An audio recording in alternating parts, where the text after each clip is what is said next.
একটা ক্রীড়াপ্রেমী দেশ। এই দেশের মানুষ খেলা দেখতে পছন্দ করে, বিধায় অনেকে দূর দূরান্ত থেকে ছুটে আসা থেকে একটা ভোগান্তিতে পড়ে গেছে।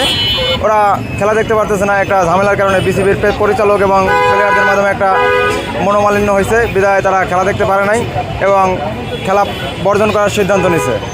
সাধারণ জনগণ তো আগে একটু ভাঙচুর করছে, বিক্ষুব্ধ হচ্ছে, ভাঙচুর করছে। এটা দেশের জন্য ক্ষতি, বিসিবির জন্য ক্ষতি।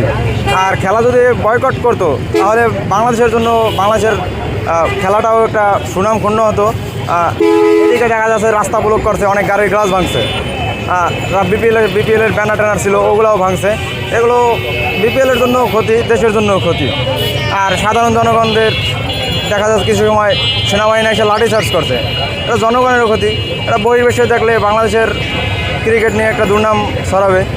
এর জন্য আমি মনে করি যে পরিচালক যে কথাগুলো বলছে, ওই কথাগুলো তো মানে আমাদের সাধারণ জনগণের মনের কথা, কিন্তু উনি পরিচালক হয়ে এই কথাটা বলা ক্রিকেটটা ওইভাবে মানিয়ে নিতে পারে নাই, বিধায় এই পরিস্থিতিটা ঘটছে।